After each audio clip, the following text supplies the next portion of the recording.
All right, next in the unit, we're going to be looking at applications of polynomial functions, and we will specifically look at applications of quadratics and cubics because those are the most common applications that you'll see.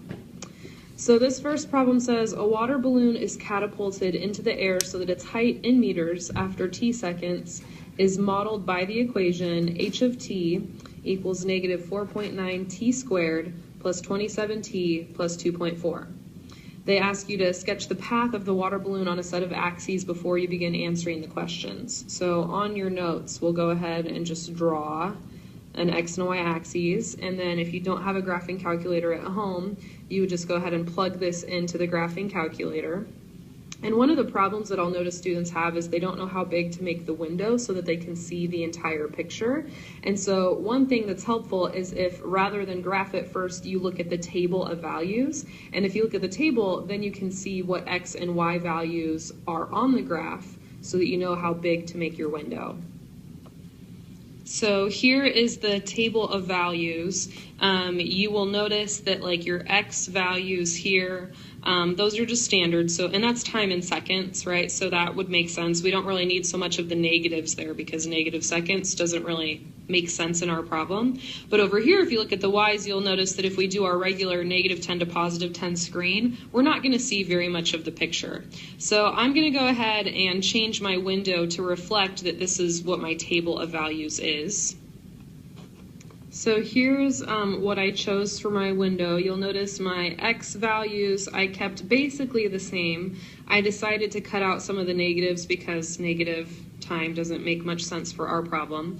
And then the y min and the y max is where you'll really notice that I changed things. I just went to negative 50 to see, I don't know, I guess so that I could see underneath the x-axis. Technically, a negative height doesn't really make sense either. But the y max I went up to 100 just to make sure that I could see all of those values. On the table it was getting closer to 40, and I just kind of like my windows to be a little bit bigger. So if you graph it with that being your window, then this is what the graph will look like.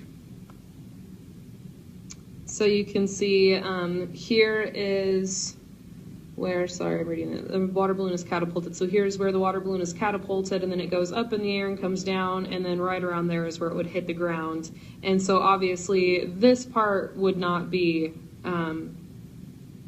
would not really make sense for the problem, I guess you could say.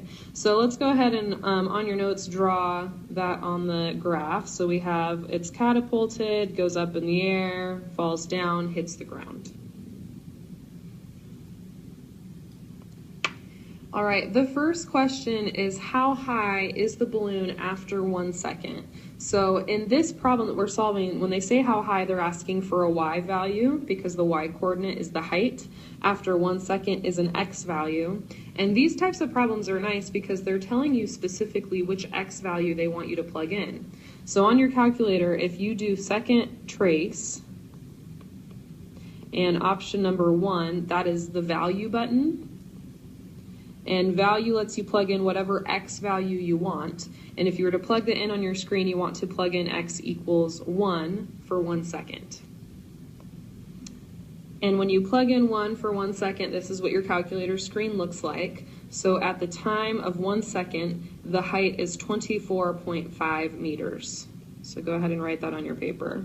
24.5 meters is where the water balloon would be then. The next question says, for how long is the balloon more than 30 meters high? Well, to solve this problem, I'm going to go ahead and graph the line y equals 30 meters. And the reason I'm going to do that is because it will show me on the graph where exactly 30 meters is so that I can see the time at those specific points. So here is what the screen looks like when I plug in 30. So I have the original parabola being graphed, and now I'm going to have a horizontal line at 30 so that I can clearly see on my picture what it would look like. And then when I graph that equation, this is what the picture ends up looking like. And so I can see right here is where the first height of 30 is. That's where it hits a height of 30. And then it continues at a height of 30. And then as it goes down, it hits the height of exactly 30 again. And then after that, it's below 30. So what we need to do is we need to figure out what the time is right here and what the time is right there. And the way that we're going to figure out those two times is we're going to find the intersection of that straight line with the curve. So to find these points on my calculator, I'm going to hit second trace. And then if you look down at option number 5, it says intersection.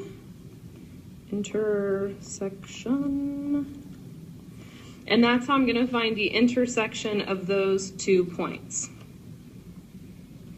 All right, for the first point, it says that it is 30 feet high in the air at this time. So I'm going to go ahead and round that to 1.356.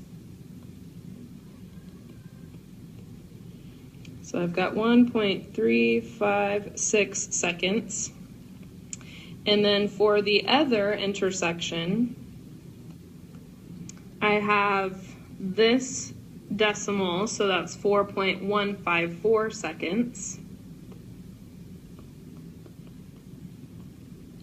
And if you look at the picture, you'll see that between those two intersections, it is above 30 feet the entire time. That's what we're looking at.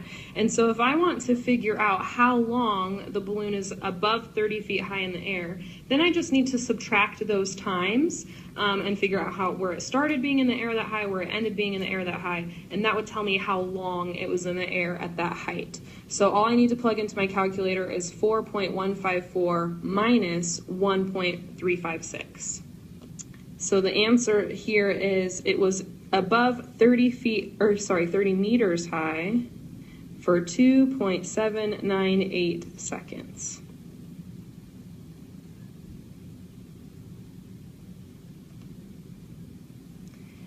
The next question asks, what is the maximum height of the balloon? Well, your calculator is fully capable of finding this information as well. So the maximum height, if you can picture your parabola, it looks like this. The maximum height is going to be right up there at the vertex. You can find the vertex by hand if you use negative b over 2a for the x-coordinate, and then you can find your y-coordinate. Or if you want, you can use the second trace feature where you hit second trace. Go ahead and write this on your paper so you can reference it later if you need to. Second trace, and option number 4 is where you find a maximum. So here is a picture after I found the maximum height. So the maximum height happens after 2.755 seconds. And the maximum height is 39.593 meters. So I'm going to go ahead and write what is the maximum height. It was 39.59, and I'm not going to do 3. The 3 is followed by an 8, which tells me to round the 3 up to a 4. So 39.594 meters would be your maximum height.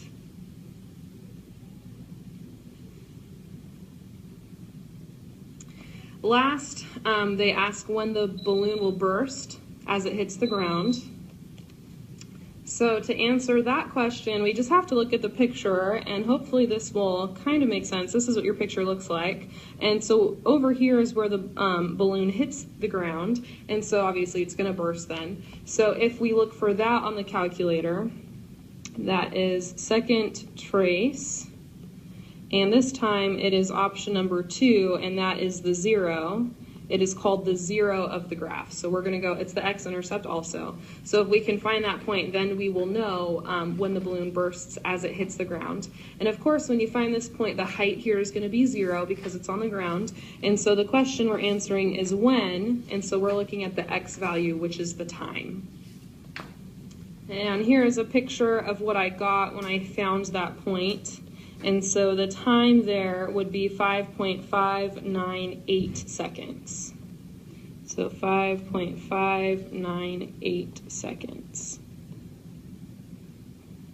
Now, the reason we're not looking at both x-intercepts is because if we were to look at the other side of this, the other x-intercept is over here, that's negative time. So that x-intercept is part of the parabola, but for our story does not make sense for the problem. So we just ignore this one and we focus only on this one over here.